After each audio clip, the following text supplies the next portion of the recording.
Vision International Sierra Leone established community complaint and feedback mechanisms in all area programs. Protocols of how praises, complaints, and allegations can be managed are in place.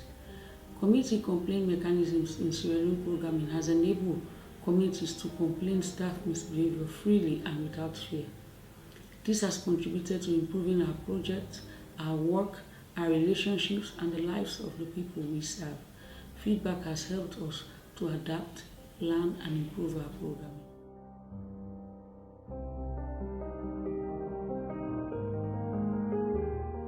The one thing that I do as Senior Director of Operations to promote the culture of safeguarding in West Africa is to ensure that I engage with staff and beneficiaries whenever I go to the field to assess their level of awareness on safeguarding issues and what we are doing to address the gaps.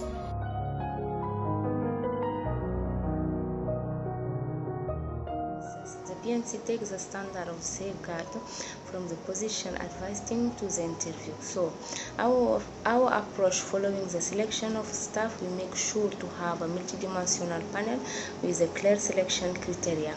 We work with the safeguarding responsible who participate in our interview and orientation for a better understanding of the policy. So we use also process for a better evaluation. There is a reference check, the criminal record, and the behavioral question during the interview.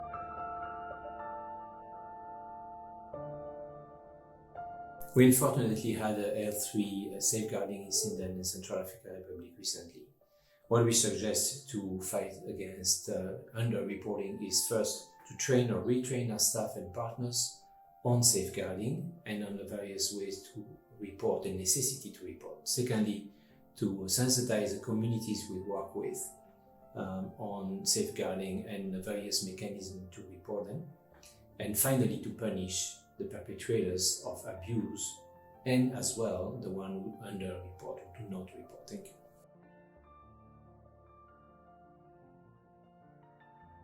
Every time we receive correspondence to our children, we ensure that the content of every correspondence are checked before sending them to the community. Sometimes we are obliged to remove some photos or objects that can harm our children in our communities. That is how we do safeguarding in the communication between sponsor and children.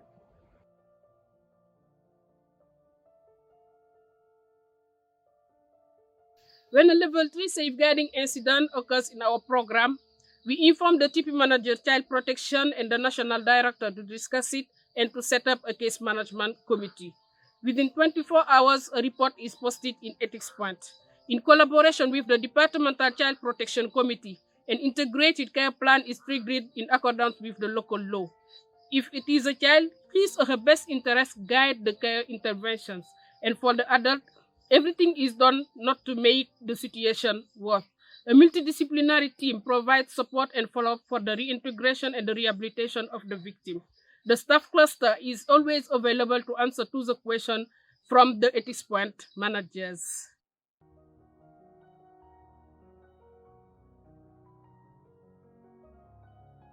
At World Vision Mali, we make sure that all our suppliers, service provider and subcontractor have understood and signed the safeguard policy, which is also incorporated in all our contract and agreements.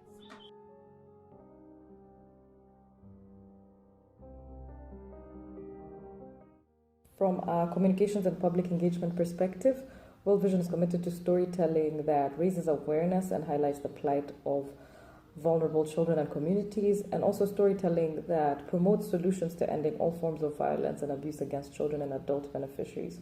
We have developed steps that help prevent harm through communications, social media, and digital technology. And examples include obtaining consent forms from beneficiaries and ensuring that personal, child, and adult beneficiary information stored online is password protected.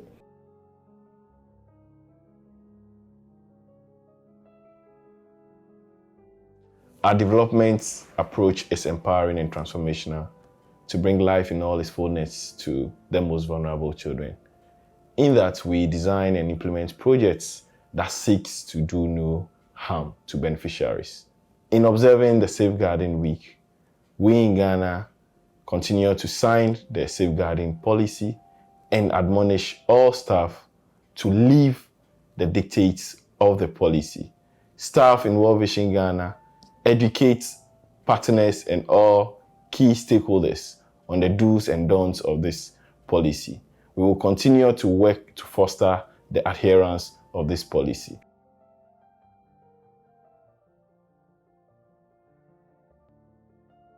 Colleagues in West Africa, as you know, safeguarding and protecting our children is absolutely critical in that fragile context that we're working in the region.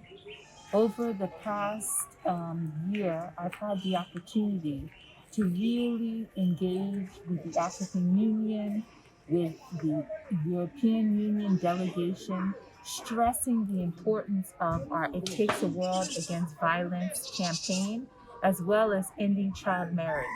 It's very important that we form more partnerships, just like the joining forces. We've had a number of meetings where on a regional level, we are going to be developing strategies together that will promote the safeguarding of children.